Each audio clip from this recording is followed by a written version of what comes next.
o SEBRE não poderia deixar de tratar desse assunto e ficamos muito felizes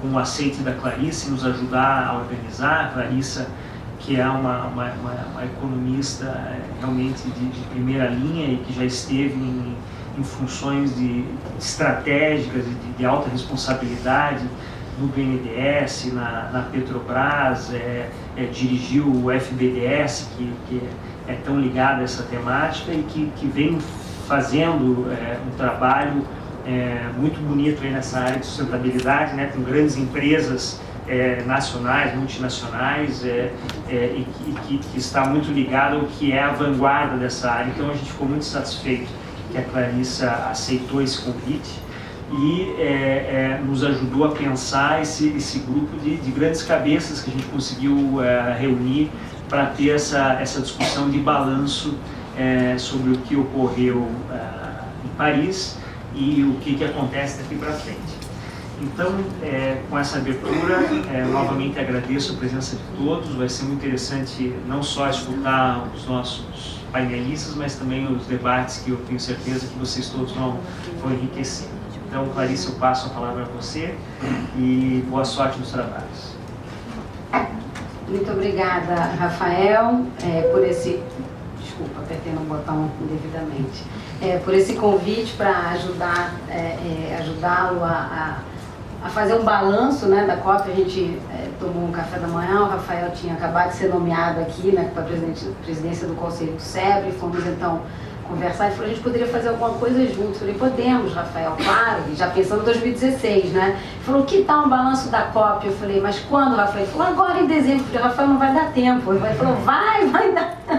E aqui a casa tá cheia, né? A gente, enfim, trabalhou arduamente esses últimos 2, 3 dias e eu realmente me surpreendi aqui com essa casa cheia. A ideia era fazer uma mesa, literalmente uma mesa redonda com, enfim, nossos painelistas e cerca de 20 pessoas. E aí ontem a gente soube que tinha que ser, enfim, no auditório. Então agradeço muito, enfim, essa mobilização de todos vocês interessados, além, obviamente, da disponibilidade dos painelistas que eu vou apresentar em seguida. Agradeço ao SEBRE, aos que trabalharam, né, a Bárbara, Leonardo, do SEBRE, Júlia e Rafael, para que a Catavento possa estar aqui hoje ajudando, digamos assim, a animar esse debate. Eu não sou especialista em clima, acho que é muito importante que isso fique claro. Estou muito feliz de poder ouvir, né, 6 especialistas, alguns amigos e companheiros de trabalho. Mas eu gostaria para a gente começar um pouco a pensar nesse balanço de final de ano sobre a COP, trazer a visão de quem acompanhou, né, à distância. Eu não estive em Paris, mas eu sou leitora assídua e fiquei acompanhando muito de perto o que a gente conseguia ler nas entrelinhas, né? As linhas do acordo são mais árduas do que as suas entrelinhas, né? Eu me lembrava sempre da Branca lá na FBDS, decifrando e mostrando pra gente o que a gente tinha que entender dentro do acordo. Eu espero, Branca, que a gente possa ter aqui a sua sabedoria novamente para nos ajudar a entender o acordo propriamente dito. Então, o que eu gostaria de compartilhar com vocês tem muito a ver com essas impressões, né, que eu colhi e que, enfim, trago aqui para vocês. Primeiro, acho que a relevância do tema, né? Acho que a agenda climática, ela já, na verdade, há algum tempo, mas agora acho que de forma muito marcante, ela sai de uma pauta eminentemente ambiental e ela entra para a pauta do multilateralismo, né? Eu acho que você colocou muito bem, Rafael. Acho que esse acordo em Paris, o acordo de Paris, e de novo, não sou diplomata e uso aqui a bênção do embaixador para poder dizer, do ministro, para poder dizer que, pelo menos nas leituras, isso foi entendido como uma vitória da diplomacia, uma vitória da diplomacia francesa em particular, mas também do multilateralismo, né? Então, enfim, como economista, estudei todos os acordos comerciais tratados e a gente viu, né, esses acordos perdendo relevância, perdendo seu brilho, e agora, de novo, aparentemente, isso volta aí à nossa realidade. E uma das interpretações que eu li esses últimos tempos foi que o Laurent Fabius, né, o ministro francês responsável, presidente da COP, a tratou como sendo um acordo comercial e não apenas um acordo climático, e que grande parte da sua dedicação e do seu trabalho, então, e do seu sucesso deriva dele ter entendido, né, perfeitamente que a questão ia muito além apenas da questão climática. Não que ela não seja importante, mas que ela não é percebida, não era percebida por todos os atores com o nível de importância que eu acho que hoje tem. Então, acho que primeiro saudar um pouco isso, a diplomacia, o seu valor e, de novo, o valor do multilateralismo. Em segundo lugar, como observadora de tomada de decisão, né, o que a gente faz muito na Catavento é entender para onde o ambiente externo está indo e sinalizar para as empresas qual é o seu potencial impacto. A gente vem seguindo ao longo do ano todo as movimentações muito fortes do governo norte-americano, né? Então, tudo que foi feito anteriormente à COP, em termos de aproximação com China, com Índia, com Brasil e com, enfim, países altamente emissores, eu acho que pode ser traduzido também como um trabalho de formiguinha feito antes do acordo para que a gente conseguisse ver na abertura, né, da COP com muita proeminência o impacto e a força dos principais líderes políticos. Para não mencionar o líder religioso, né, o Papa Francisco, com a sua encíclica, torna-se também uma figura proeminente na discussão do clima, trazendo outros aspectos ligados à justiça climática e eu acho que também uma voz aí representativa, não apenas da Igreja, mas também da América Latina. Então, eu acho que o segundo ponto que, como observadora, eu destaco é uma mudança de postura nas principais lideranças globais, não apenas políticas, mas também religiosa. E aqui, fazendo jus ao que o Rafael colocou, eu acho também essa importância da gente conseguir sair dos desafios do dia a dia e ter uma visão de longo prazo.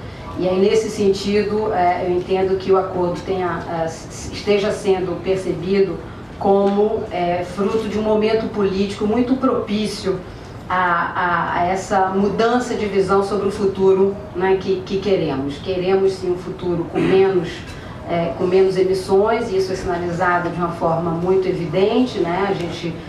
O acordo sinaliza uma ambição de limitar o aumento da temperatura a 1,5 graus ao invés de 2. E uma das frases que eu li, que eu mais gostei, é que o momento político de Paris tornou-se o combustível, ao passo que o Acordo de Paris torna-se o mecanismo necessário à transição para a economia de baixo carbono. Então, a gente tem um momento político que alimenta os mecanismos formais e necessários. E eu acho que, enfim, há alguns elementos que eu gostaria de destacar, né? Primeiro, a abrangência do acordo com, né, quase 190 países assumindo, enfim, apresentando metas voluntárias, mas fazendo com que o acordo seja juridicamente vinculante, a vigorar a partir de 2020, representando compromissos já declarados e sendo estimulados a serem revistos a cada 5 anos para que a gente chegue ao aumento da temperatura desejável, o que não é o caso ainda. Então, eu acho que esse é um primeiro aspecto a ser ressaltado e que certamente nossos panelistas vão esmiuçar com muito mais detalhe e propriedade. O segundo ponto que eu gostaria também de deixar aqui para a gente estimular o debate é tudo que está em torno dessas decisões, né? Quer dizer, há uma decisão em um acordo formal, mas o que ela significa de 2016, a partir de 2016? Né? Quais são as ações que devem ser empreendidas, em que direção, como os países vão de fato implementar, e o nosso debate certamente será muito rico em visões sobre como o Brasil, especificamente, desempenhará o seu papel esperado. E talvez algo que eu tenho um pouco mais de propriedade para falar, até pela minha área de atuação, tem a ver com todo o entorno de Paris, né? A Susana Canter publicou um artigo, acho que no Valor, semana passada, o que aconteceu fora do Le Bourget. Né? E o que aconteceu fora do Le Bourget não foi pouco, né? Eu gostaria muito que o ministro Valdemar nos brindasse com a sua visão sobre o movimento das prefeituras, mas certamente a gente tem aí um movimento muito forte de 1000 prefeituras em 5 continentes, né? Declarando a sua intenção de serem supridas de fontes renováveis até 2050 ou em reduzir 80% as suas emissões, o que não é pouco. Mas, se a gente olhar para o setor privado, né, a gente tem uma série de compromissos assumidos, né? Grandes empresas montaram uma coalizão para anunciar que também pretendem ter suas fontes de suprimento de energia renovável, 100% renovável até 2050. A gente está falando aqui de Microsoft, Google, Walmart, Goldman Sachs, quer dizer, gigantes, Coca-Cola, gigantes que lideram movimentos e que são influenciadores, né, de cadeias de valor. Isso num movimento muito marcante. A gente está falando também de uma iniciativa da qual o Brasil aparentemente também toma parte, a Mission Innovation, né, de dobrar investimentos em P&D, alocados aí basicamente à energia e com estímulos à energia renovável. Mas a gente também fala da China, né, se comprometendo a trazer investimentos para que a África possa, né, ter uma evolução não dependente de combustível fóssil. A gente fala da Índia mobilizando aí investimentos vultosos e posicionando-se em energia solar, até um pouco talvez para contrarrestar a sua dependência ainda de carvão. Então a gente fala também das indústrias de seguro e resseguro sendo chamada a levar cada vez mais em conta riscos climáticos e, portanto, também se posicionar como um ator relevante, sem contar os investidores e alocadores de fundos, gestores de fundos, que declaram cada vez mais que o teor de carbono das suas carteiras é relevante para a sua tomada de decisão, para a alocação de recursos. Então, se a gente olhar para todos os tomadores de decisão, e isso sem falar, obviamente, das ONGs ambientais, que muito antes desses outros atores, de uma maneira muito frequente e muito sistemática, tem pautado essa agenda. Então, praticamente não fica nenhum ator relevante de fora, né? Empresas, financiadores, seguradores, prefeituras, governos federais e sociedade civil, aí representada por ONGs. Então, acho que isso, assim, de uma leitora atenta e interessada sobre o tema foi o que eu retive, né? Um momento único, uma mobilização grande, bem sucedida, que indica o caminho, aponta a direção, não dá o ritmo tem que ser dado, né, por cada um dos países, das cidades, das empresas, mas claramente introduz na tomada de decisão de empresas, de financiadores, de gestores de recursos e de municípios o fator climático como sendo algo tão importante quanto demais fatores a serem levados em conta. Então, com essas primeiras reflexões, eu gostaria, enfim, antes da gente chamar nossos palestrantes, a gente vai assistir a um vídeo da Conservação Internacional, que também apoia esse evento. E em seguida chamarei então os nossos participantes de hoje para suas primeiras declarações. Muito obrigada de novo pelo convite, espero que tenhamos uma tarde bem profícua de debate.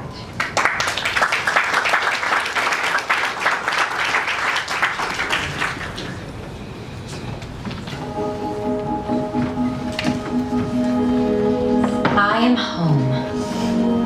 I give you comfort. I shelter your family. See me for who I am. Home, sweet home. I am your refuge. I am the floor that supports you. The foundation that keeps you steady. The walls that give you shelter. The roof that protects you. I am your home. If you don't take care of me,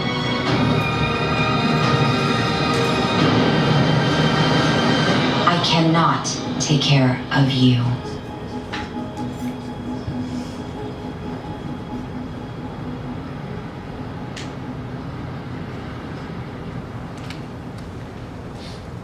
Bom, eu vou chamar agora então aqui para compor a mesa Branca Americano. Branca, além de amiga e colega quando trabalhamos juntos na Fundação Brasileira para o Desenvolvimento Sustentável, é hoje responsável pela agenda de clima no Instituto Clima e Sociedade, mas especificamente pelo programa de políticas climáticas do Instituto. Branca, pode vir, por favor. Fábio Scarano, enfim, foi diretor presidente da CIAI durante vários anos aqui no Brasil, é hoje diretor executivo da Fundação Brasileira para o Desenvolvimento Sustentável. Eduardo Viola, professor da UNB e professor titular, né, do Instituto de Relações Internacionais da UNB.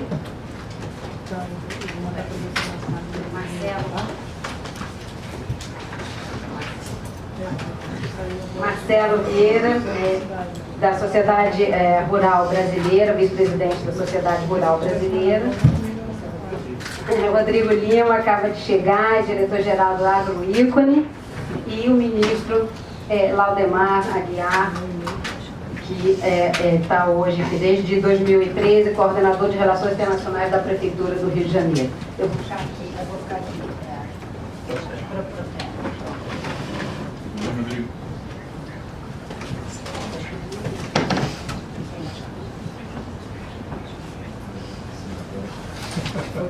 Foi promovido para embaixador. O Branco acaba de me contar que ele não é mais ministro, ele é já embaixador. Então, desculpe aqui a falha.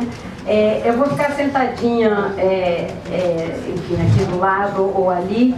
A ideia é que cada um de vocês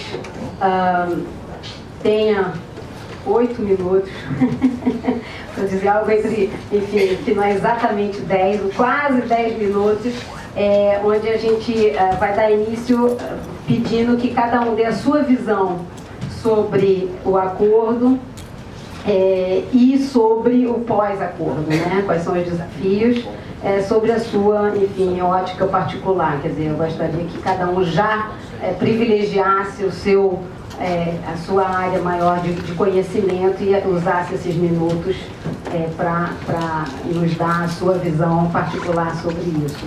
E em seguida eu vou ajudá-los a moderar um debate, talvez pela quantidade de pessoas, enfim, a gente vai pedir que as perguntas sejam o mais breve possível, mas a gente vai ter depois 1 hora de debate ainda. Então, com isso, gostaria de pedir para a Branca que ela começasse, sendo a mulher na mesa, e depois, em seguida, a gente pode ir pela ordem aqui. Posso começar? Bom, boa tarde. Alô? Ah, sim. Obrigada. Boa tarde, eu agradeço o convite ao SEBRE, Catavento, queria cumprimentar a mesa, a audiência. Como eu só tenho 8 minutos, eu vou rápido ao ponto. Porque vocês têm 8 minutos para falar de um processo de 10 anos ou mais, né? Na verdade, o que a gente conseguiu fechar agora em Paris, o Paris Agreement, o Acordo de Paris, ele conclui um processo que foi muito longo a partir de que se fechou Kyoto, se regulamentou Kyoto, Kyoto entrou em vigor, se começou a pensar como ir além de Kyoto, como envolver outros países, que não só aqueles chamados países do anexo 1, que estavam contemplados com metas, mesmo que pequenas, legalmente vinculantes e com uma série de regras muito específicas dentro do protocolo de Kyoto. E aí foi uma luta enorme, com muitas decepções no caminho. A mais evidente, a óbvia, foi Copenhague, que tinha uma expectativa que em Copenhague se fechasse esse ciclo, e na verdade em Copenhague o processo de determinar as metas e a ambição, ela eclodiu, ela implodiu, na verdade, né? Porque os países desenvolvidos, sempre querendo que os países em desenvolvimento assumissem parte do compromisso de reduzir emissões, até porque nesse conjunto estavam China, Índia, Brasil também, e outros países que tinham mudado o perfil desde 92, e do outro lado os países em desenvolvimento se segurando naquela velha divisão entre o país anexo 1 e não anexo 1, e uma série de outros interesses em jogo, né? O fato é que a minha interpretação é que em Copenhague se inviabilizou o velho sistema, que era uma restrição top-down, né? Você tem uma meta legalmente vinculante determinada a partir, digamos, das necessidades do planeta, e se inverteu essa lógica, começou a se construir um acordo que para uns é muito mais frouxo, mas que é o acordo que seria possível, que é cada país, que são a Pledge and Review, né? Cada país vai oferecendo o que você tem para reduzir, e é isso com um sistema forte de revisão, uma dinâmica de ser revisto a cada período, com uma transparência e compatibilidade entre o que os países estariam fazendo. Isso poderia, de alguma forma, dar conta das necessidades do planeta, ou seja, de tempos em tempos, todo mundo senta em volta de uma mesa, diz o que cada um está fazendo, o IPCC faz as contas disso aí, vai levar a um aumento de temperatura de 3 graus, de 2,7, de 4, não é suficiente, senta de novo, rever. E como cada país tem que dizer com detalhes o que vai fazer, por quê, qual é a metodologia que estaria por trás, de alguma forma isso também pode ser questionado se isso é ou não é uma ambição. Então eu vou dizer o que saiu. Então essa mudança de lógica que se deu em Copenhague também, quer dizer, começou a ser revertida em Copenhague, ela se consolidou nesse acordo agora que a gente teve em Paris, e que no meu entender, no entender de muita gente, claro, primeiro foi um alívio porque acabou, concluiu, temos um tratado, habemos. Depois eu acho que até eu pediria já para o Viola talvez abordar a conjuntura que permitiu isso, desde os atentados, a questão China, Estados Unidos, que teve uma conjuntura astral que permitiu a direção francesa, o Fabius e toda a equipe que estava em torno dele, foi muito eficaz em costurar essa relação de confiança. A própria forma dele trabalhar, de mostrar um acordo com todos os brackets, depois ele limpar as partes que foram fáceis, mantendo os brackets nos temas difíceis, depois ele chamou ministros para coordenar temas, não eram parágrafos nem parte do texto, mas temas transversais. E a ministra Isabela, junto com Singapura, foram convidados a facilitar esse grupo de diferenciação que trata justamente dessa.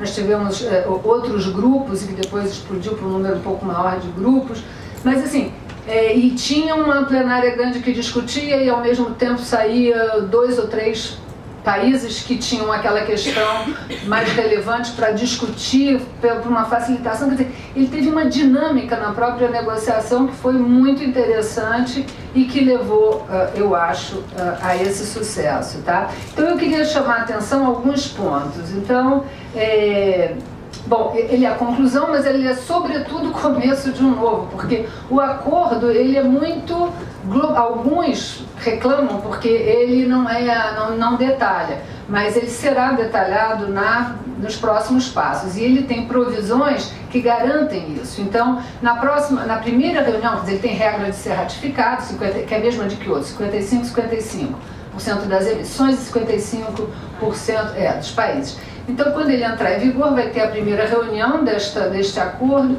e nela terão que ser aprovados procedimentos bom, agora me fugiu a palavra, mas são os procedimentos, a metodologia, os procedimentos que regulamentam o acordo, né? Então, nele vai ter que, por exemplo, toda a parte de transparência, que foi um dos temas-chave, está sendo abordado, já bota a metodologia comparável, que tem os 5 princípios lá, que são de transparência, de consistência, de efetividade. Cada país vai dizer como a sua meta contribui para uma redução de... Por que a sua meta é ambiciosa? Por que ele considera, e provando com números... Então vai dar uma certa transparência para um sistema que é bottom-up, né? Então, além disso, eu acho que... Bom, eles saem daquela velha definição anexo 1 não anexo 1 para uma definição que eu estava até conversando com o Viola, developed and developing countries, que é uma coisa mais indefinida. Eu acho que em algum momento a gente vai ter que definir o que é isso.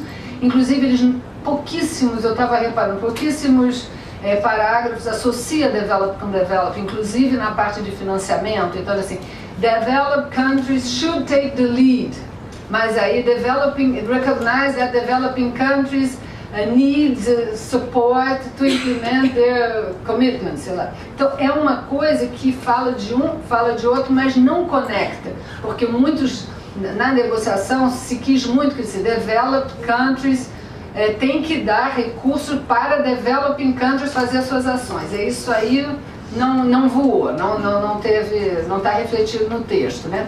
Então tem uma série de detalhes que agora eu acho que tem um período aí de ler com cuidado o acordo e ver também, cruzar o agreement com a decisão, porque tem a decisão e as palavras da decisão e do agreement que vai implementar o acordo, né? Então tem os diplomatas são muito espertos, muito inteligentes e muito capazes, né? Então a gente é que nem uma bíblia, que você vai descobrindo que está depois de várias camadas de leitura, tá?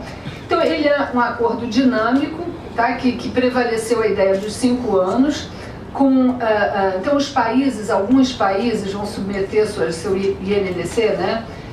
Para 2025, outros para 2030. A própria meta, ela tem métricas diferentes, mas tem uma provisão que fala que a gente tem que comparar, tem que criar uma metodologia para poder comparar essas métricas. De qualquer forma, vai ter, o IPCC foi chamado para, em 2018, apresentar metodologia, em 2019 serão reunidos os países para discutir isso. Em 2020, na decisão, está dito que os países têm que apresentar as suas NDC revistas, e tem um outro artigo que diz que você só pode revisar para menos, ou seja, para maior ambição, nunca para mais. Então isso era um ponto-chave. Também a cada país, e todos os países, é chamado a apresentar a sua Low Carbon Development Strategy, né? E Long Term Development Strategy, que é como é que você vai atingir no longo prazo as suas reduções. Então eu acho que esse acordo tem alguns pontos importantes. Diz quanto que você quer chegar no futuro, e aí aparece 1,5 grau, que foi uma batalha complicada. Eu achei que não ia voar, mas voou, né? Uma coisa, eu até falei, eu não batalharia por isso, porque eu acho que abriu uma porta que já está cerrada com 2 graus, pelo amor de Deus, não vai fazer diferença, mas as pessoas insistiram e conseguiram. Tem uma indicação, uma leitura um pouco complicada, well below 2, tentando chegar a 1,5, quer dizer, uma linguagem que acomoda as duas propostas, mas indicando 1,5 grau. Então acho que tem essa ambição de aonde chegar. Tem metas fala em mid-century, você botar uma meta por volta do meio do século, que é um momento importante, e metas a partir de 2025, alguns países estão botando para 2025, outros para 2030, mas com possibilidade de revisar antes, com processo. Então eu acho que nisso está bastante bacana. Tem o que você falou de mecanismos, então tem mecanismos de mercado, se reproduziu muito o que está em Kyoto para cá, sem uma clareza de qual é o universo, porque Kyoto tinha claro que quem tinha que cumprir eram os países desenvolvidos, e os mecanismos de mercado, sobretudo MDL, saía de dos países em desenvolvimento, anexo 1, não anexo 1, com regras. Esses aí também vão ser objeto de muita regulamentação para o futuro, mas assim, eu vejo que reproduzem basicamente muita coisa de Kyoto aqui. Financiamento, tem o CENBI, para que se mantenha o financiamento de CENBI e as fontes e para onde vai, eles ampliaram muito. Então, eu também não sou uma especialista da área de financiamento, mas assim, olhando, eu acho que ele mostra uma certa ambição, mas não amarra nenhum mecanismo especificamente. Até porque a indicação é que o que será necessário mesmo serão trilhões. Isso aqui é um mecanismo muito específico para os países em desenvolvimento, mas não tem clareza que sai dos desenvolvidos para o em desenvolvimento, porque, como eu disse, toda a parte de financiamento, quem lê, tem parágrafos para os países desenvolvidos e parágrafos para os países em desenvolvimento, mas assim, reconhece que os países em desenvolvimento precisam receber muito recurso para fazer determinadas coisas.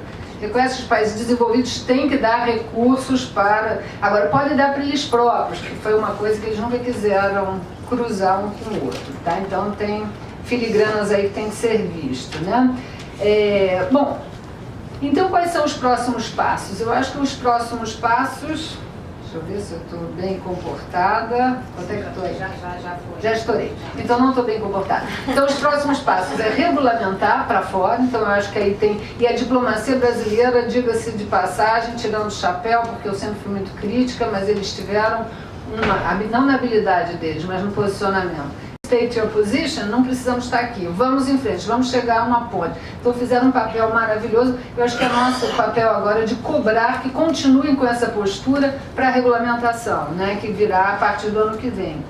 E o grande desafio que é a implementação internamente. É sair daquilo que está indicado na NBDC brasileira, fazer um balanço de que realmente o que a gente está falando é de um novo modelo de desenvolvimento. E para isso tem que se fazer da melhor forma, da forma mais eficaz, da forma nos setores que isso faz sentido, e não com aquele olhar de somente limitar as emissões, mas viabilizar um modelo de desenvolvimento que seja dinâmico, de baixo carbono, que envolva todos os setores da economia e que olhe para o Brasil o que a gente quer ser quando crescer nesse século. Então eu paro por aqui e agradeço, desculpa ter passado. Obrigada.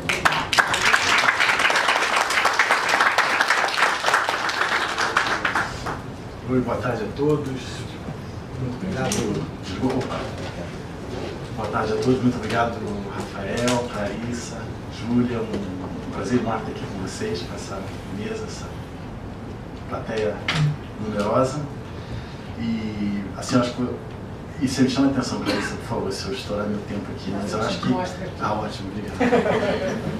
Assim, facilita a meu trabalho, porque a análise da Branca foi perfeito. Eu acho que eu vou tentar resumir para mim o que são os três principais pontos que a Branca destacou. Um é, em termos de novidade, que eu acho que, de fato, esse acordo quase que...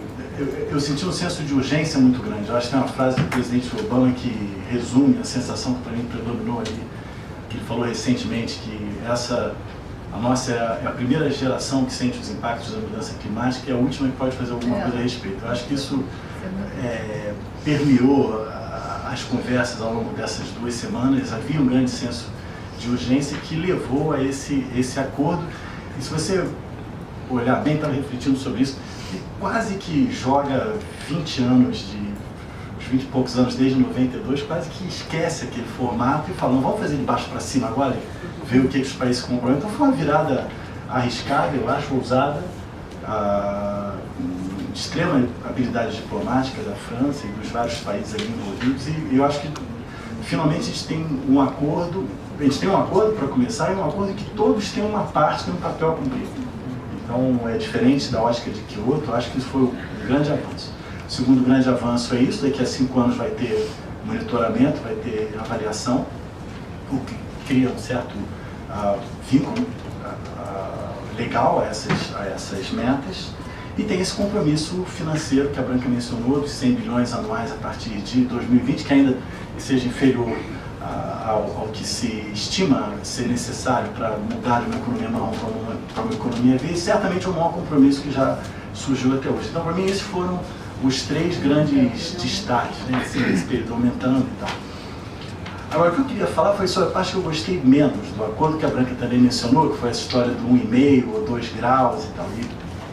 E eu participei como autor desse último relatório do IPCC, que foi lançado em 2014, e essas marcas aqui do 2 graus, do 4 graus, são marcas um pouco sagradas, né, assim, para a gente da ciência. E um bocado dos modelos, vocês vão encontrar isso nos relatórios do IPCC, mostram que se a gente continuar com o padrão atual de emissão business as usual, até 2030, 2040, a gente bem provavelmente vai chegar em 2050 com os tais 2 graus. E aí o que eu acho que muitos se perguntam é, bom, o que significa 2 graus a mais? E 2 graus a mais, o Ártico foi embora. Basicamente isso vai acontecer, o nível do mar sobe, boa parte das pessoas do planeta vivem à beira-mar, inclusive nós aqui no Rio de Janeiro, e esse conjunto de mudanças passa a ter um efeito sobre a vida como a gente conhece.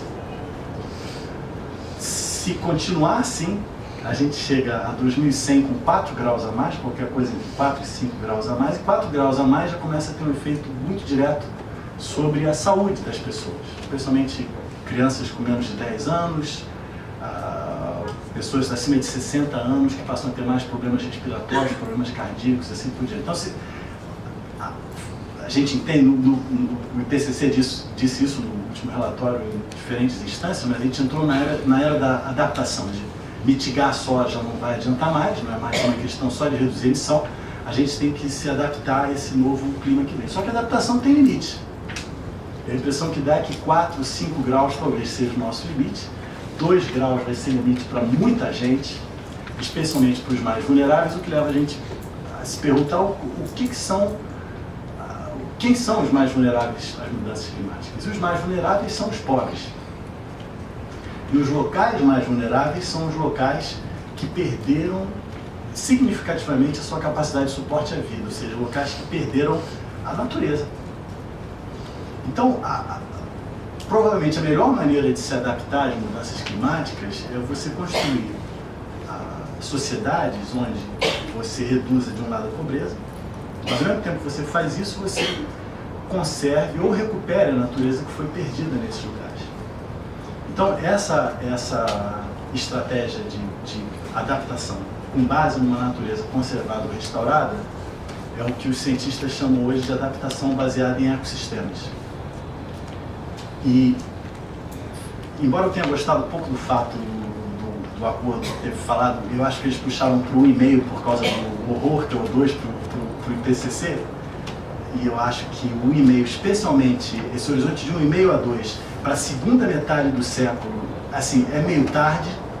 A gente teria que ser capaz de até 2030 reverter o nosso padrão de emissão, e os IPCC deixaram claro que isso não vai acontecer até 2030.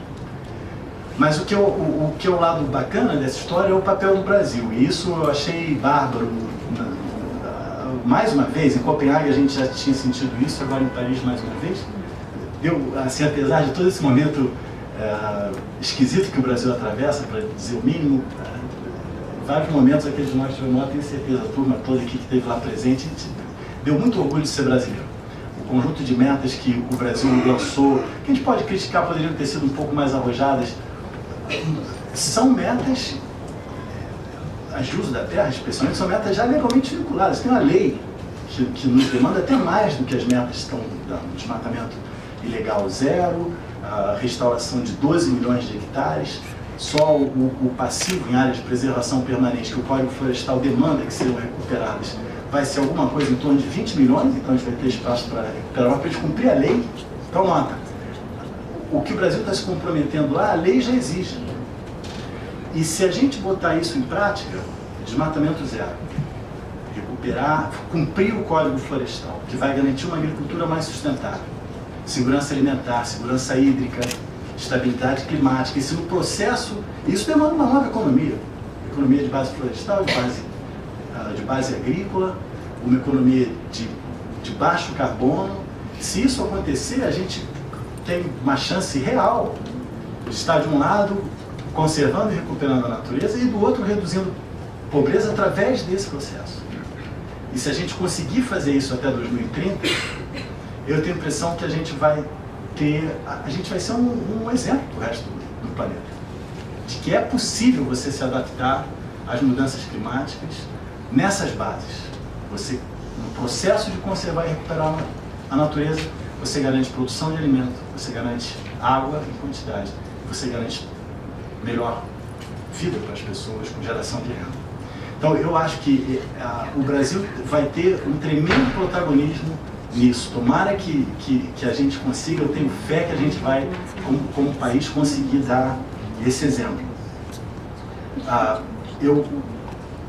Eu achei também, assim, eu tive algumas impressões mais subjetivas, eu acho que uma foi essa, da excitação que a gente via nas pessoas na cidade, e era logisticamente complicado, porque eu fiquei só na segunda semana lá, eu fui no Le Bourget um dia, eu tentava ir, não conseguia, porque tinha um negócio na embaixada, a embaixada teve eventos ótimos, espalhado pela cidade tinha evento, o Le Bourget era meio longe, aí você estava indo, aí um amigo chega, pô, vamos ver aquela coisa.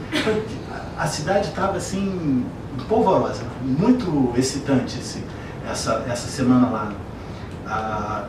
E todo mundo com esse senso de urgência, as pessoas virando noite, você encontrando velhos amigos e discutindo como é que ia solucionar os problemas do mundo. Então, assim, foi eu achei mais caloroso do que foi em Copenhague, que foram 2 semanas duras, né, Branca? E, de novo, muita presença de brasileiros lá, tinha brasileiro pra caramba. E agora, uma coisa que me chama a atenção, que eu achei ótimo, ao teu ponto, Clarissa, é que eu venho acompanhando as convenções de clima e de biodiversidade, não fui a todas, mas desde 2006, mais ou menos, eu vou. Eu nunca vi tanta gente do setor privado como eu vi dessa vez. Então foi uma presença muito grande, acho que tiveram bons eventos com participação do setor privado brasileiro. Vai ser legal ouvir os nossos colegas aqui na mesa. E, de novo, acho que dá um exemplo bom, mostra esse envolvimento dos diferentes setores em prol desse conjunto de metas que o país arrojou a lançar. São metas que são mensuráveis, você tem uma métrica por trás, elas têm uma base legal. Poucos países do mundo podem dizer que tem NDC legalmente vinculado nacionalmente, né? Eu acho que isso a gente conseguiu fazer. E uma coisa que me toca mais particularmente, que sou ligado à área da biodiversidade e da conservação da natureza, é ver, a gente agora em dezembro de 2016, a gente vai estar tendo a próxima COP da Convenção de Diversidade Biológica. O secretariado da CDB estava em peso lá, inclusive o secretário-geral, Braulio Dias, que é brasileiro.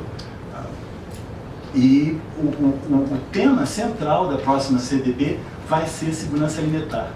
Então, se de um lado a Convenção do Clima, dessa vez, especialmente do lado brasileiro, andou muito para perto da biodiversidade, por conta da adaptação baseada em ecossistemas e tudo isso, do outro lado a Convenção de Diversidade Biológica está indo muito em direção às coisas da produção de alimento, da redução de pobreza. E o secretariado da convenção já vai começar a trabalhar nesse acordo para ver o que a mais precisa ser feito para levar do clima para a biodiversidade também. Então esse encontro entre as duas convenções, que se tentou de uma certa maneira, né, fazer aqui durante o Rio+20, eu acho que ele vai estar mais próximo de ser feito a partir da próxima CDB. Acho que é isso. Obrigado.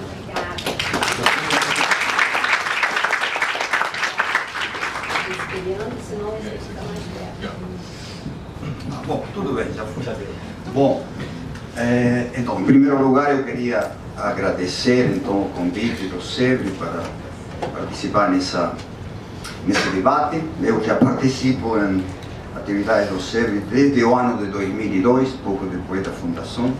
Várias atividades, realmente um think tank, como falou Rafael, assim, top na América Latina, né? E é sempre então muito bom participar aqui. Eu estudo a questão da mudança climática como cientista político, professor de relações internacionais desde 1988. Eu basicamente vou tratar aqui de passar uma visão acadêmica, científica, o mais fria possível, longe de entusiasmos ilusórios, que na minha opinião existem parcialmente nas posições de Branca e de Fábio. Tá? Então, me desculpem, mas eu preciso cumprir. Eu preciso cumprir. Meu dever é com a ciência e com o conhecimento. Então, não é resposta a vocês, mas a minha visão é muito diferente. Falando do geral, o que significa Paris?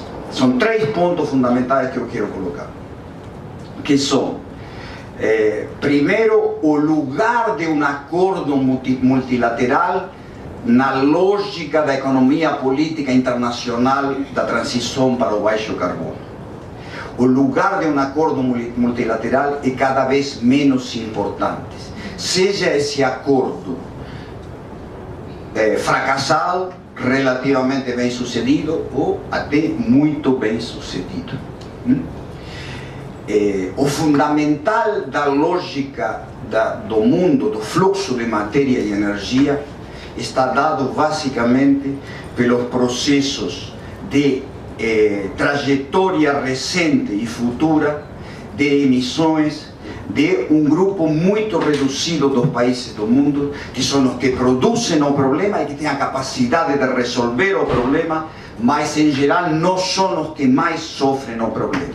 Então, esses países, eu vou mencionar muito rapidamente, não vou poder entrar em detalhes disso, mas tem muitas publicações sobre isso, são 12 basicamente, no núcleo do sistema, Estados Unidos, China e a União Europeia. tá certo? Esses são os maiores emissores, claramente a China muito disparada na frente, digamos, tá? E não apenas em termos absolutos, sino já per capita, tendendo a superar, por exemplo, a União Europeia. Em um segundo nível, emissores muito importantes que não são tão centrais. Aí aparece um país que está em transição desse segundo nível para o primeiro, que é a Índia. Tá?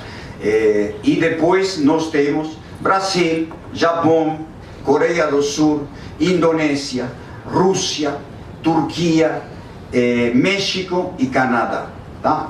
Esses países representam mais de 70% das emissões globais de carbono, tá certo? E vários, não todos esses países, dispõem do capital humano, social e tecnológico para acelerar ou não o processo de decarbonização. Então, este é o primeiro ponto. O acordo na lógica mais geral do sistema internacional. A lógica do acordo multilateral é uma lógica de pouca importância. Tá? Primeiro ponto fundamental. Segundo ponto fundamental, aí onde eu vou concordar com Branca, o acordo é um sucesso diplomático. Não há a menor dúvida de que ele é um sucesso diplomático e mostra extraordinariamente não apenas a competência da diplomacia francesa e europeia, mas particularmente da francesa, tá? Sino que mostra também um engajamento muito forte para operar a costura do acordo entre interesses, não apenas diferenciados, sino muitas vezes antagônicos, na percepção de tanto de interesse nacional os países fundamentais do sistema, quanto de interesses setoriais dos diversos setores econômicos, empresas com lógica reformista decarbonizante, empresas com lógica conservadora de manutenção do status quo de alta intensidade de carbono. Tá certo? E isso não são apenas um problema de empresas de petróleo e as outras. Tá?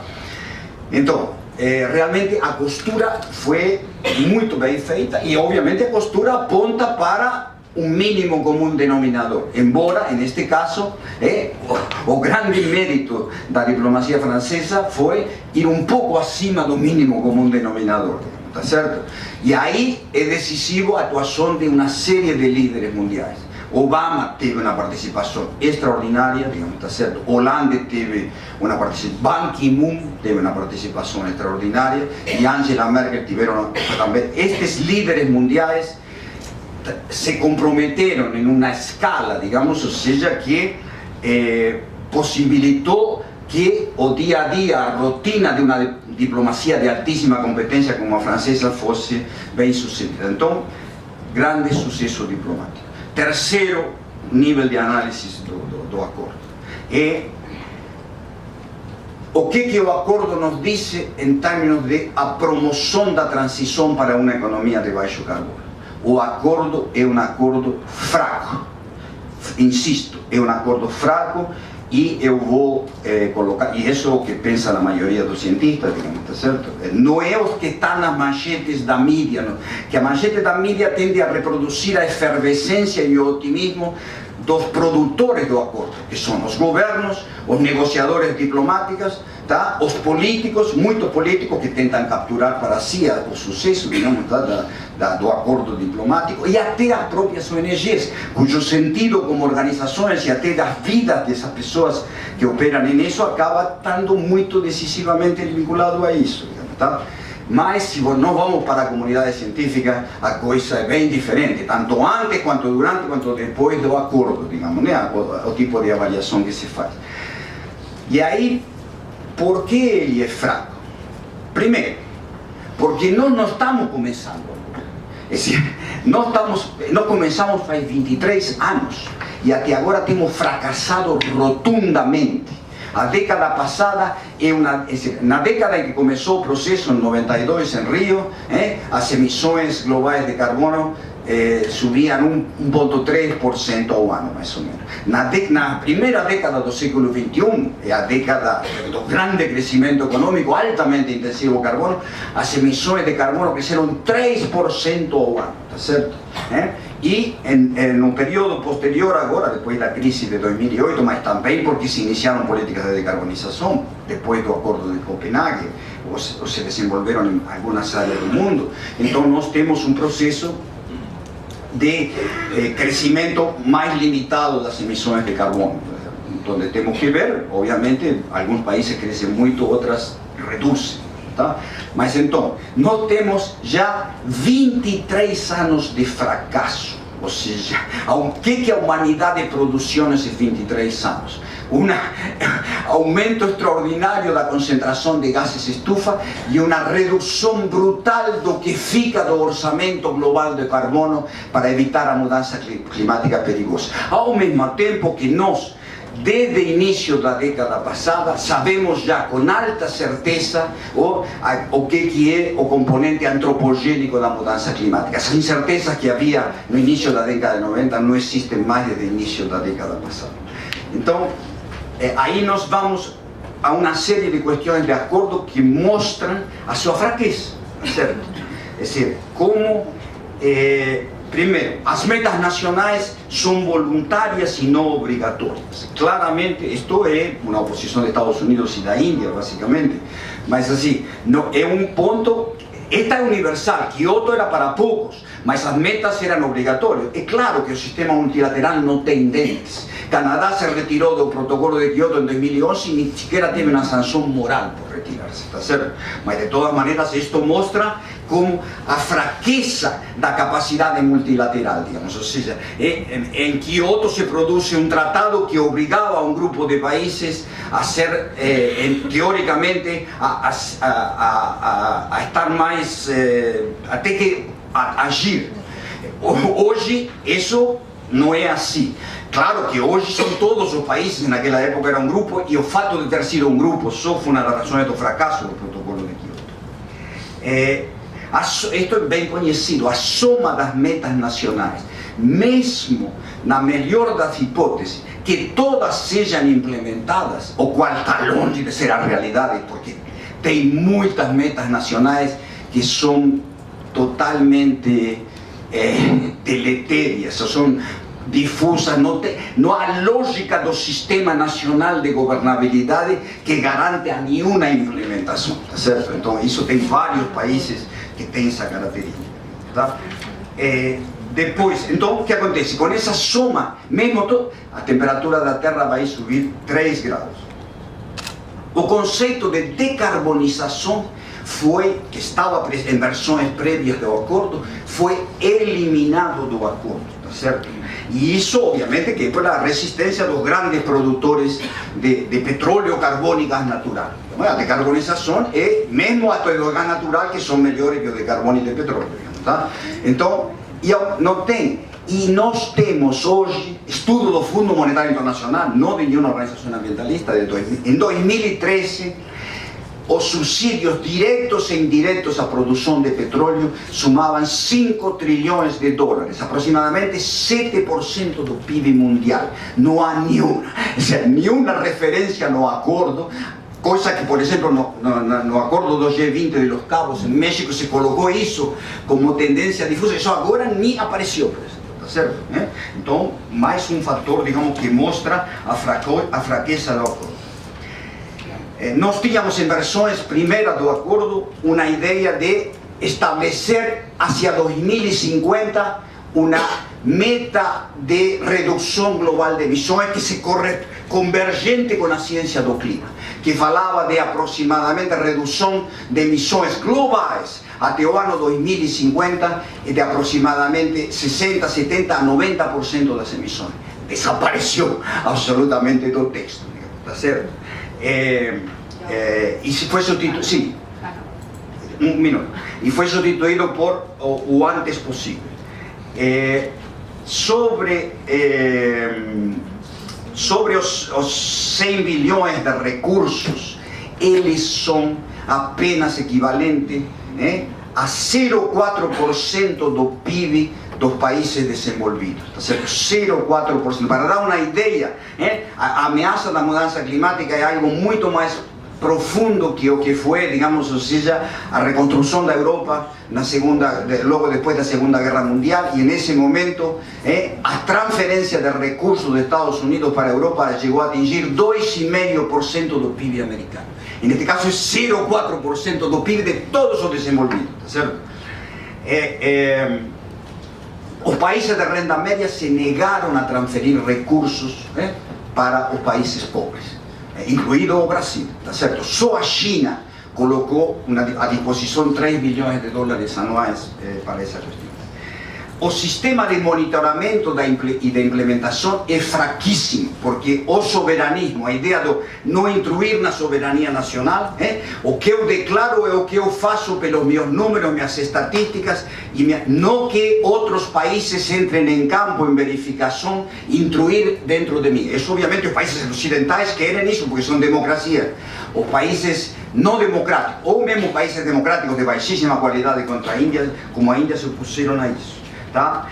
E por último, o sistema de revisão de metas, que tinha uma proposta razoável, de dizer, a cada 5 anos vai haver uma revisão, que significa aprofundamento das metas de cada país, não significa mais aprofundamento das metas. Então, concluindo nesta parte aqui, eu diria o seguinte: o Acordo de Paris tem um significado, é irrelevante? Não é relevante. Ele que significa? Ele dá um sinal definitivo, mas muito fraco, de decarbonização da economia mundial. Isso significa o seguinte: as empresas com ciclos, com cadeias globais de baixa intensidade de carbono tendem a acelerar seu crescimento, se tornam cada vez mais ganhadoras. Mas as empresas de alta intensidade de carbono nas suas cadeias globais, seja carvão, petróleo, eu trouxe aqui toda a produção de petróleo, gás e carbono, ou seja, e como sube de todos os países do mundo. Digamos para assim, em algum momento tínhamos possibilidade, mas acho que não vai ter.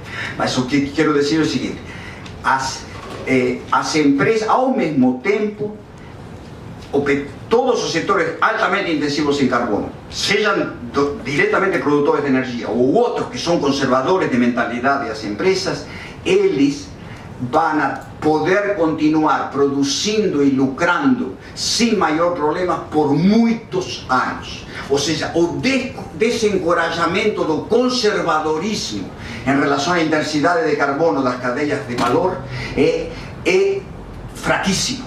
E isso só poderia vir com lógicas que obrigassem a um tratado efetivo. Que teria? Um tratado efetivo teria um acordo para impostos nacionais ao carbonos universais, tá certo? Isso que aceleraria a depreciação do capital fixo intensivo em carbono. Esse é o problema. Nós avançamos, mas muito lento, e o orçamento global do carbono é uma corrida contra o relógio.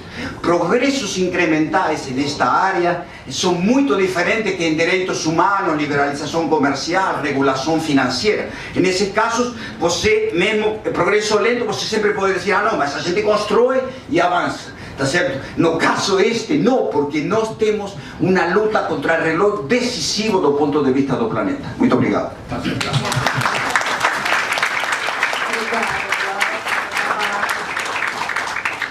Não podia interromper antes de falar da taxa de carbono.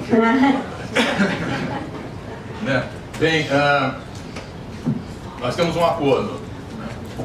Agora, como implementar? Esse é o grande desafio daqui para frente, né?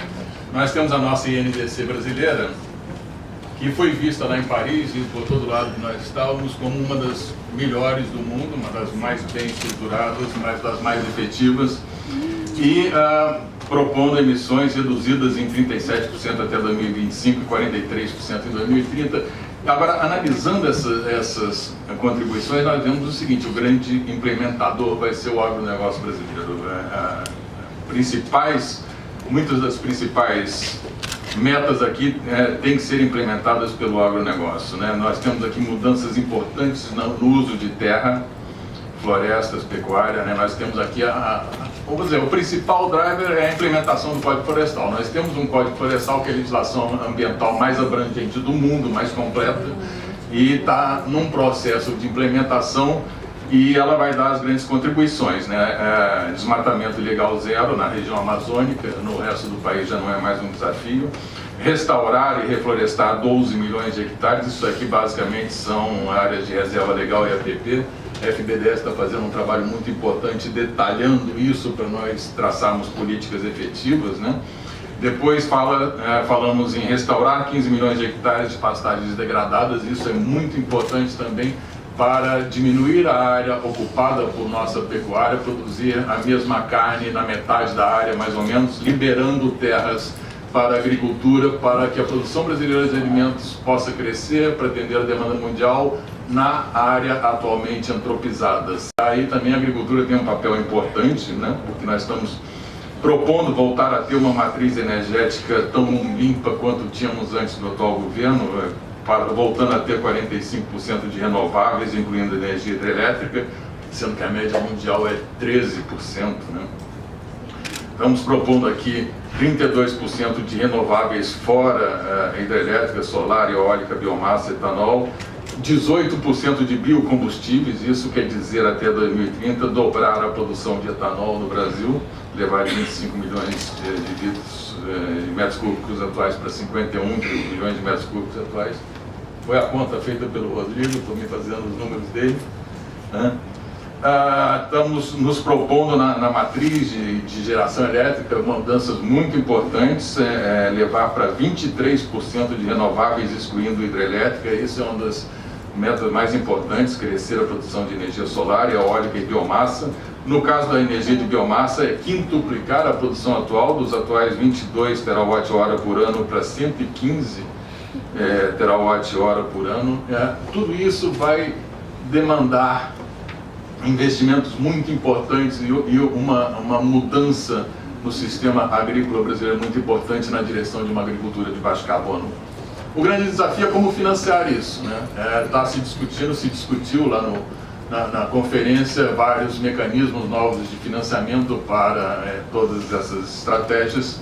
Nós acreditamos que vamos ter progresso nos próximos anos, vários novos modelos, mas nada saiu de lá muito bem definido.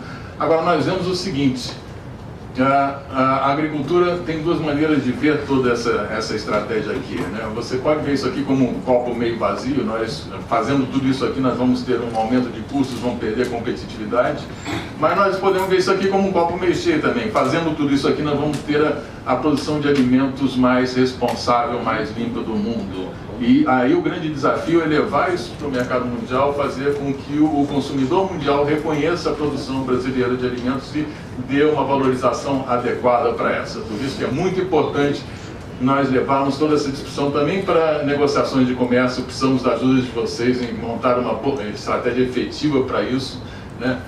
Estratégias para aberturas de mercados que nos são fechados, né? Em função do nosso histórico, nós temos uma visão mundial da agricultura brasileira como sendo uma agricultura devastadora, desmatadora, sendo que hoje ela não é mais, deixou de ser. É uma das agriculturas mais socialmente responsáveis do mundo. Nós temos uma legislação trabalhista completa, toda a legislação trabalhista urbana brasileira vale no campo, foi adotada, é implementada, é respeitada, coisa que não acontece na Europa e nos Estados Unidos, que tem agricultura baseada em imigrantes ilegais sem nenhum direito trabalhista, né? Nós temos toda essa legislação ambiental que tem aspectos que só existem no Brasil, a ideia de reserva legal, a ideia de APP, basicamente só existe no Brasil. Que outro país tem 64% do seu território ocupado por vegetação nativa, né? Nós temos que mostrar isso para o mundo. Mostrar, nós vamos manter, nós vamos crescer, né? Nós estamos aqui discutindo como reduzir o desmatamento ilegal, mas provavelmente na próxima década nós vamos ter um reflorestamento líquido no Brasil, com toda essa recuperação de áreas de reserva legal e APP que está sendo implementada já. Então nós precisamos mostrar isso para o mundo e precisamos então desenvolver mercados que valorizem adequadamente a produção brasileira para viabilizar a implementação desse NDC. Essa era a mensagem que nós queríamos passar. Obrigado.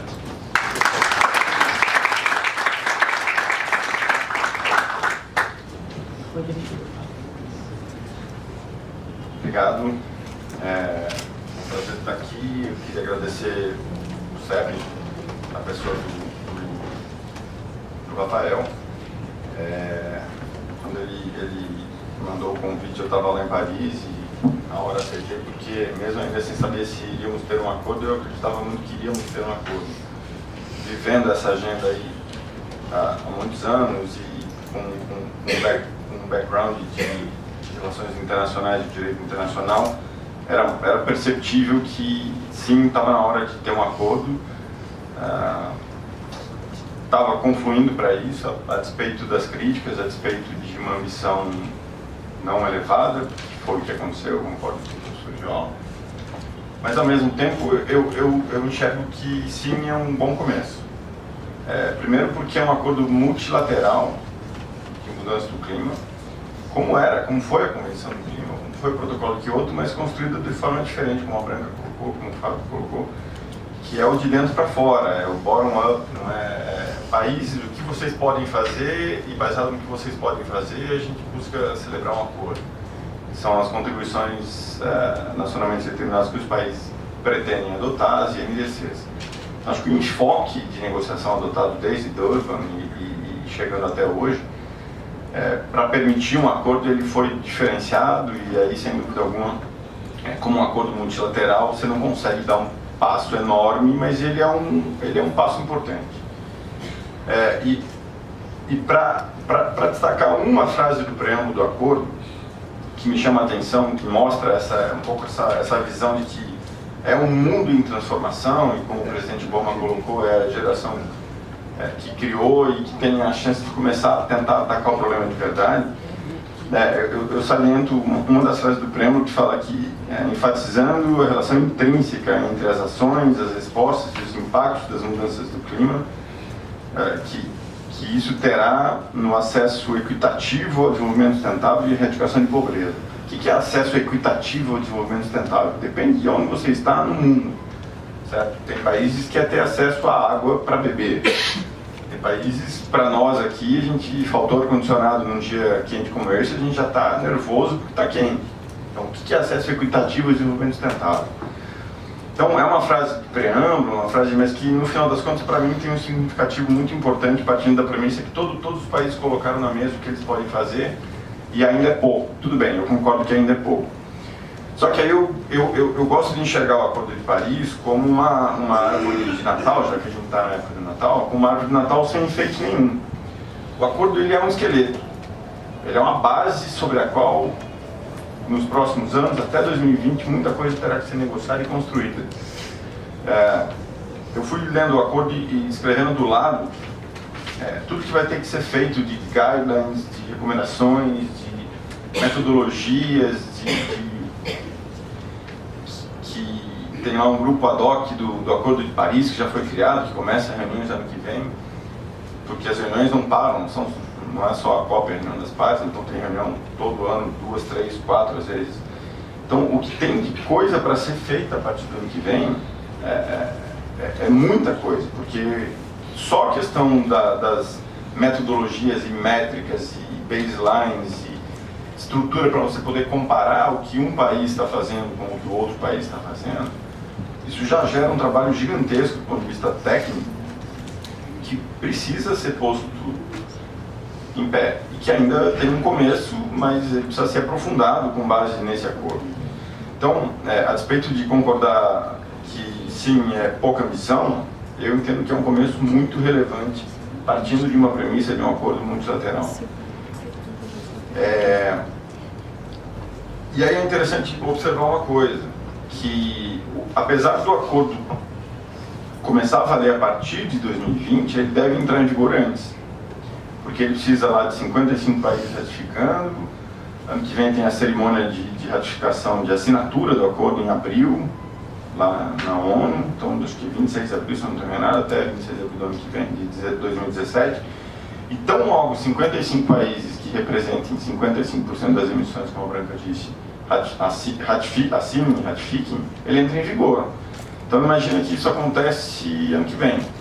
Final do ano que vem, na COP22 em Marrakech, vai acontecer a primeira reunião das partes do Acordo de Paris.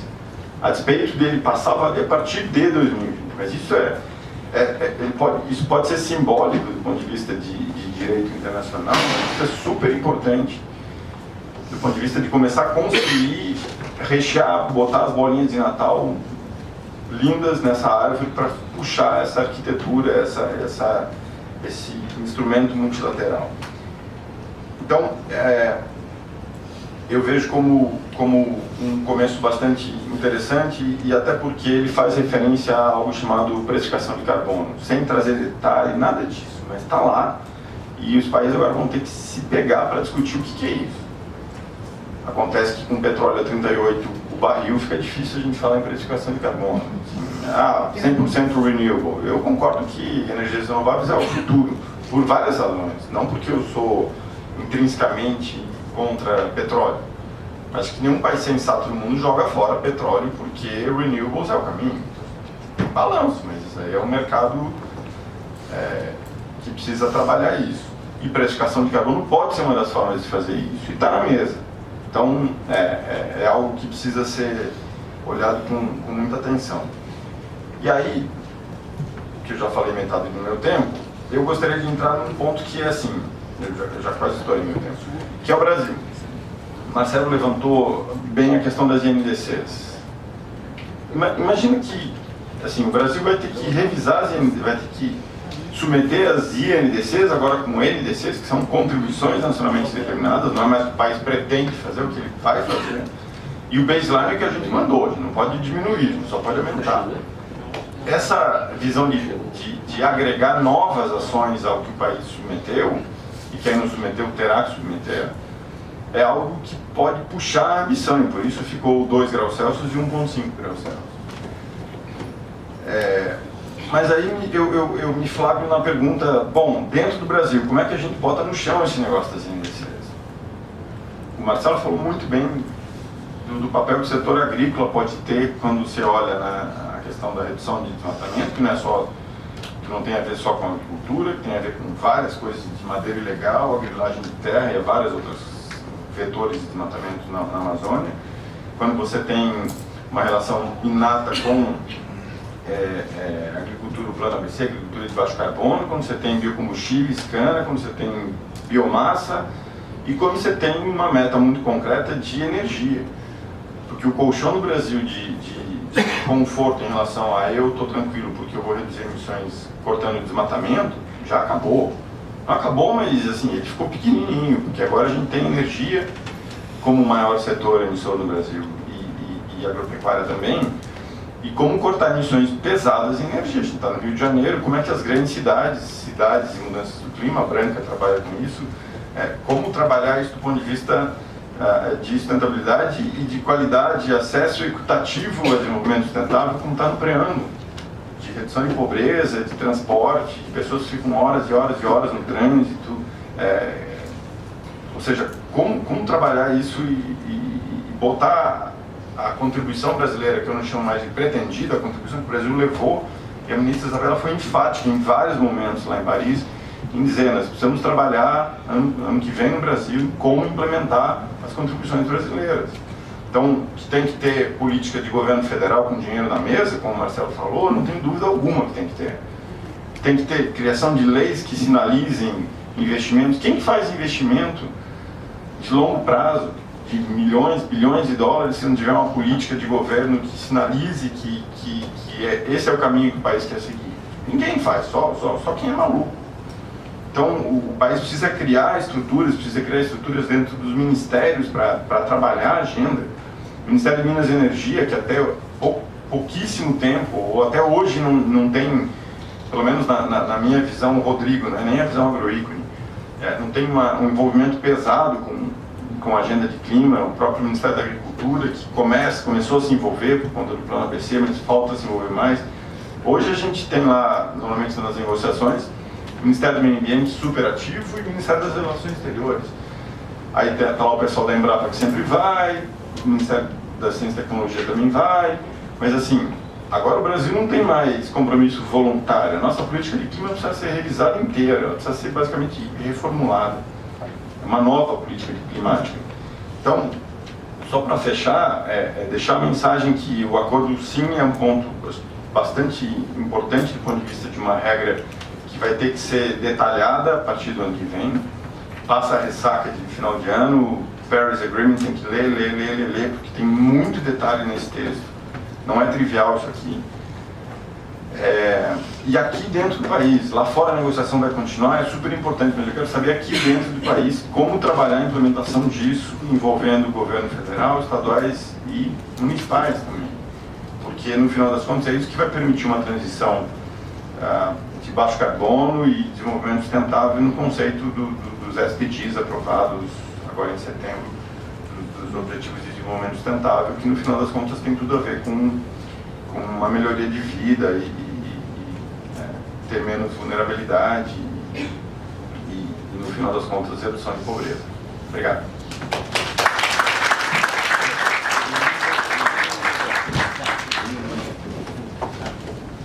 Boa tarde. Agradecer primeiro ao SEBRE, ao Rafael, a Júlia, também a Serrios, nós podemos estar aqui.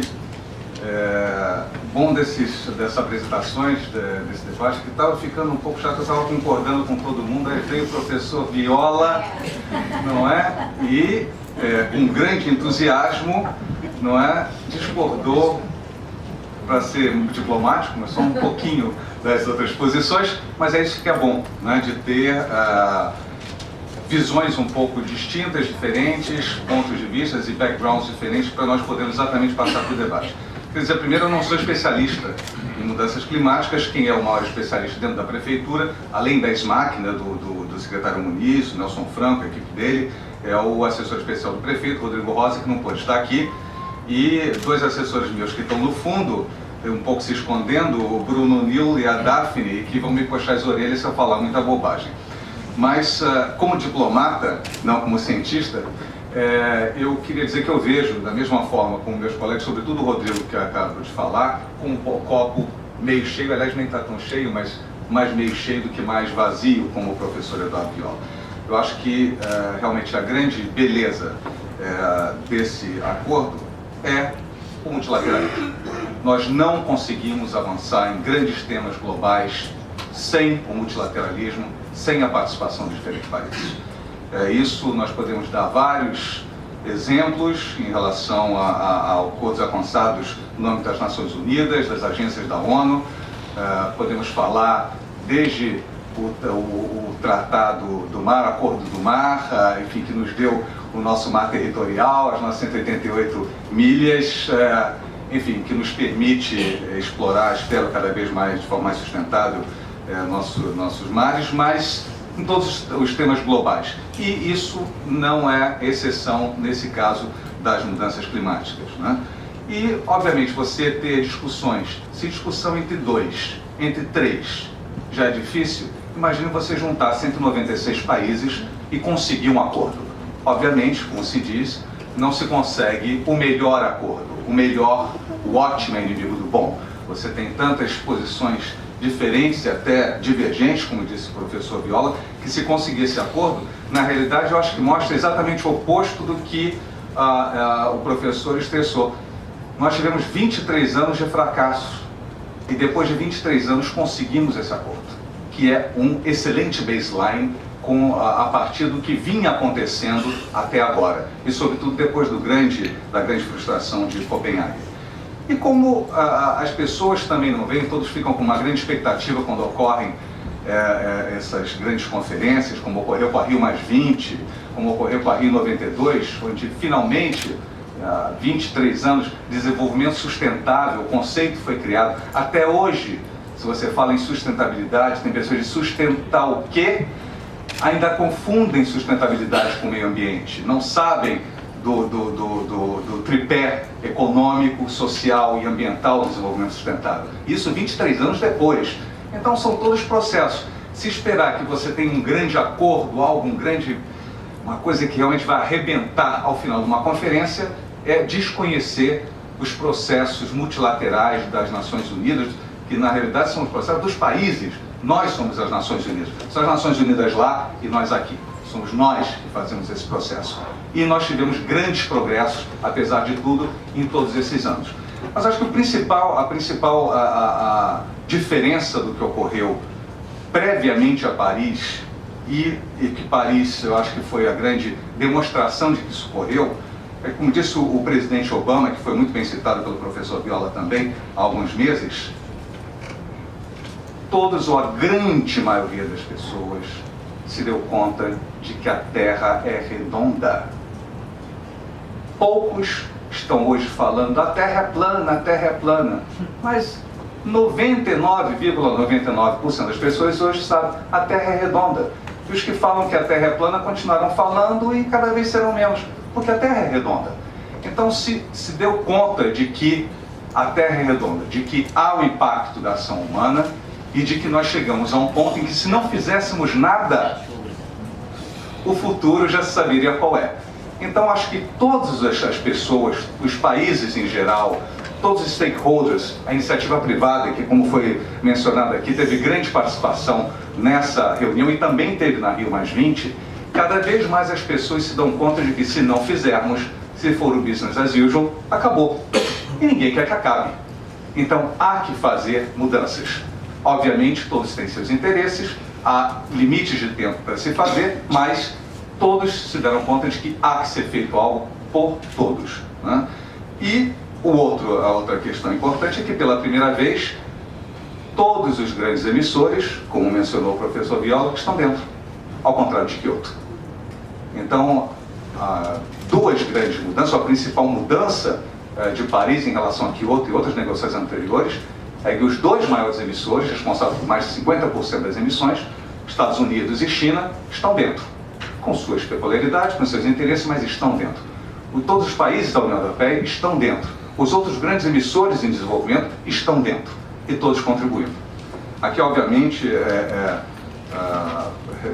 enfim, reiterar a importância da diplomacia francesa, sem menor dúvida, não só nas negociações e indo aos diferentes países, negociando previamente, tentando encontrar pontos de acordo durante vários meses, mas a decisão inédita de colocar a reunião de chefes de Estado e de governo à cúpula antes, no início, e deixar para os negociadores, os principais negociadores, a tarefa de implementar a decisão política. E isso foi também uma grande novidade, que teve reticências no início e depois se verificou extremamente saudável, né? Porque não ficava mais presidente tendo que discutir linha ou brackets. Os negociadores que realmente conheciam é que negociaram isso. E aí, novamente, praise, né? Realmente também a importância do Brasil, não só nessa negociação, mas em negociações anteriores, como a própria Rio+20, a Rio92, etc. A ministra Isabela Teixeira, sensacional. E o nosso grupo de negociadores, também o nosso negociador-chefe, que foi o embaixador Zé Marcondes, Dr. Marcondes, chama de embaixador gaúcho, né? Gaúcho, enfim, difícil lembrar do nome dele, e o próprio embaixador Figueiredo, que também, ex-ministro, ex-subsecretário, responsável por energia e clima, também fez parte, e os três foram se alternando em todas as negociações para contribuir para esse evento. Então é uma questão de maturação, né? Hoje todo mundo vê, o rei está nu. Alguns poucos ainda estão usando óculos escuros, mas são pouquíssimos. E nisso também é importante ver que, como disse o Rodrigo, é um processo, você já tem um threshold, já tem um início, quer dizer, abaixo disso não será. Daqui para frente só pode melhorar, obviamente tendo que ser implementado. E aí nós temos que ver o que será binding, o que vai ser vinculante e o que a mais os países farão. Mas todos se deram conta de que não querem ser o patinho feio, que não querem ser responsáveis, sobretudo os grandes emissores, por fazer fracassar um acordo. E pelo futuro, que não é nosso, é de longo prazo, é dos nossos filhos, quem tiver, netos, etc. Né? Não se falou aqui, mas é muito importante, talvez tenha se falado rapidamente, a questão da inovação, né? Que é absolutamente importante, não só a participação da pesquisa e desenvolvimento, da iniciativa privada e do que nós teremos em termos de inovação, que poderá melhorar e muito o que vai acontecer proximamente, enfim, nos próximos anos e décadas.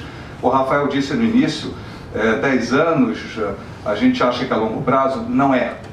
10 anos é realmente curto prazo. No Brasil é que nós trabalhamos com 10 anos como se fosse longo prazo. Estamos começando a mudar isso agora, inclusive no Rio de Janeiro, em que nós temos operações como o Porto Maravilha, que tem 15, 30 anos. Quer dizer, nós estamos começando a ver, além de alguns mandatos eletivos e além do nosso nariz.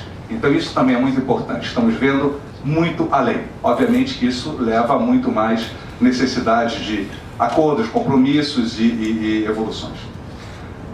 O Rodrigo, eu já estava ficando frustrado porque ninguém estava falando das cidades, dos entes subnacionais, dos governos estaduais ou províncias, né, e cidades. E o Rodrigo salvou um pouco me deixou um pouquinho contente, ele rapidamente passou sobre isso, citando até o Rio de Janeiro, e é isso que é importante. O Acordo de Paris não quer dizer que agora as coisas vão começar a ser feitas. As coisas já vêm sendo feitas, e cada vez mais. Em nível subnacional, até mais do que em nível nacional.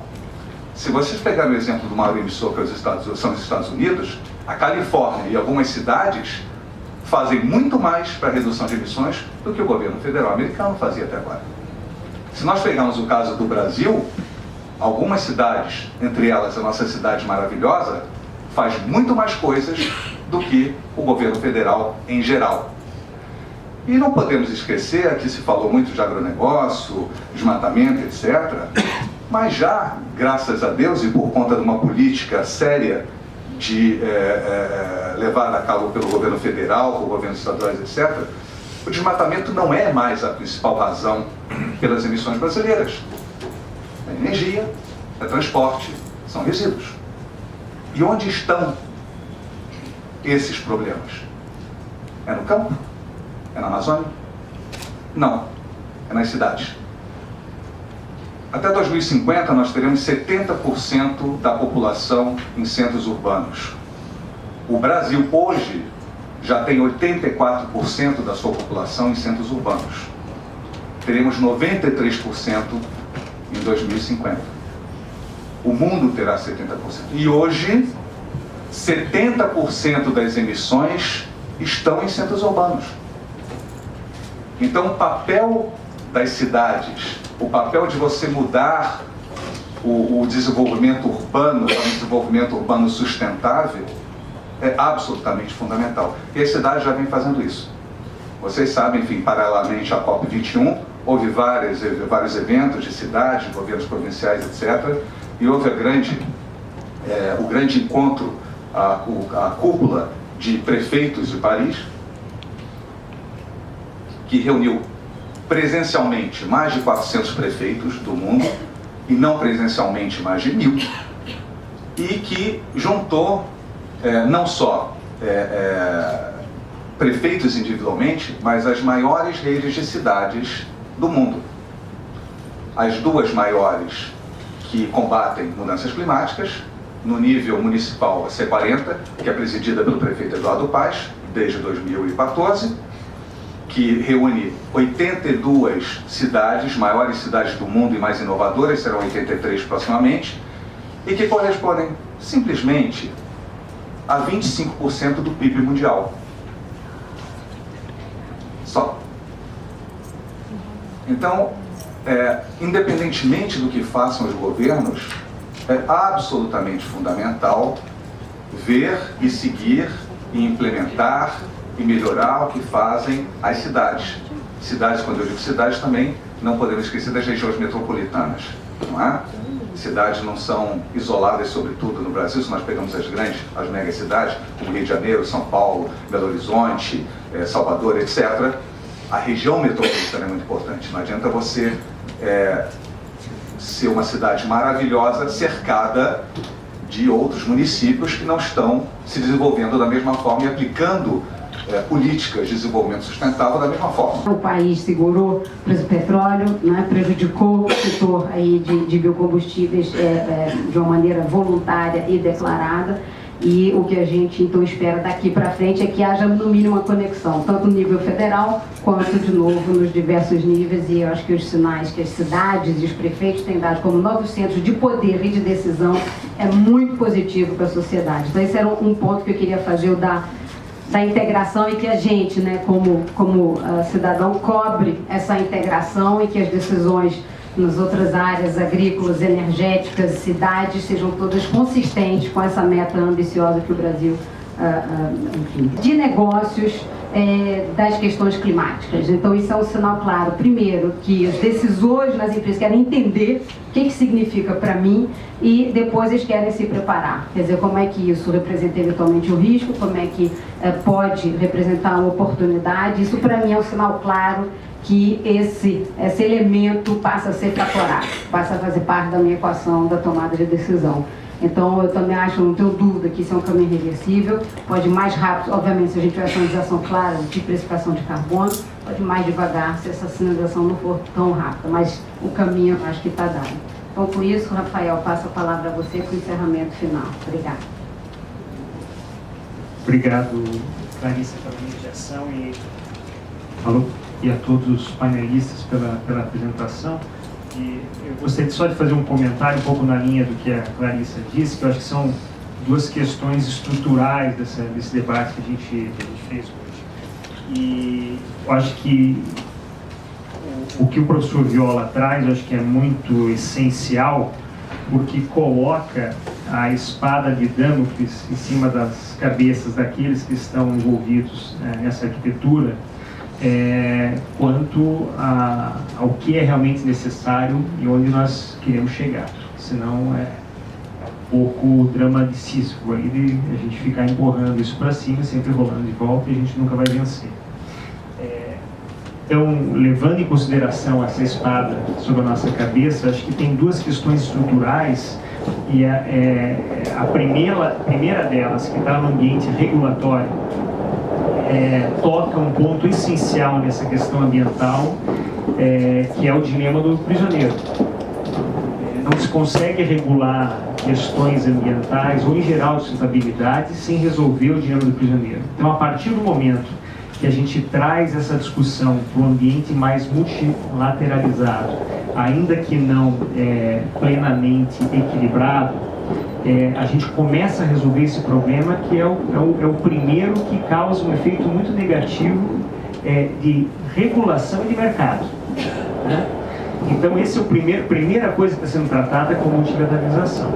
O multilateralismo, ainda no ambiente estrutural, e aqui foi debatido isso, primeiro, esse acordo em si mesmo ele vai evoluir, vai ser aprofundado. Segundo lugar, o acordo multilateral ele vai ter a relação com outros acordos. Você mesmo falou, Fábio, da relação com o CDB imediato. Então, a convenção já observando isso, a gente vai observar em diversas outras. Não vai dar tempo do OMC ver isso para Nairobi, mas pode ter certeza que vai entrar de outro jeito na agenda multilateral. Isso altera o status dessa discussão, né? E depois, um efeito que até quando a gente traça o paralelo com a própria multilateralização do comércio, é o que isso representa na internalização de execução dos países. Você mencionou uma coisa interessante, Fábio, que é a seguinte: o Brasil já traz nas suas propostas, na sua proposta nacional, o que ele já vai ter que executar por força de lei. Muitos países fizeram essa proposta sem ter lei interna. O que significa isso? Na medida que esse efeito, ainda que esses países não ratificarem, se torne obrigatório, esses países vão se sentir compelidos automaticamente na internalização de seus compromissos, e não só daquilo, porque nessa comunidade e nas COPs que se virão, e quem sabe até com a própria institucionalização do Acordo Quadro, uma organização que seja, né? A gente vai ver cada vez mais a espada de Damocles, a espada do professor Viola, pingindo sobre a cabeça desses negociadores, das autoridades nacionais e subnacionais do setor privado, nesse sentido. Então, nós não podemos subestimar e fazer uma análise muito focalizada só nas letras do acordo específico e esquecer esse ripple effect, né, esse efeito dominó que o acordo vai trazer em ambiente regulatório. Depois, o seguinte elemento estrutural é o de mercado. Eu acho que a Clarissa colocou muito bem a questão da sinalização de carbono e a sinalização regulatória que vem com isso e qual é a tendência. E aí, mais do que os investimentos, a gente vê em grandes fundos soberanos, grandes fundos de investimento internacionais, fundos de pensão internacionais que já têm uma cláusula que eles não investem em alto carbono. Qual vai ser o efeito de mercado de capital, para começar, em maior ou menor investimento agora que nós temos o Acordo de Paris. Certamente a pressão que tem é bem outra, porque hoje nós temos a responsabilidade de sustentabilidade, o índice da Bovespa, o índice da Dow Jones, isso é um parâmetro. Agora nós estamos trazendo uma densidade regulatória que não vem. Então, essas duas questões estruturais estão muito interligadas, tanto a questão regulatória como a questão de mercado, uma municiando da outra, e ambas combinadas têm um efeito explosivo daqui para frente. E é verdade que o petróleo tem o preço atual, ou que seja, mas a gente não pode esquecer que o petróleo com o preço atual tem desincentivado investimentos, né? E esse desincentivo de investimentos vai ter um corolário de mercado no curto prazo nosso, né, Waldemar, de 10 anos, vai ter certamente um efeito muito sério, porque nós vimos fechamento de operações simbólicas aí na área de petróleo e gás, o desinvestimento e a terminação de investimento em áreas muito importantes dessas de petróleo mais sujo e de mais alto custo, e que certamente, ao se surgir esse gap de mercado, quem sabe, aí é algo para se pesquisar, vai até ajudar na alavancagem de muita coisa que vai estar em andamento na parte do clima.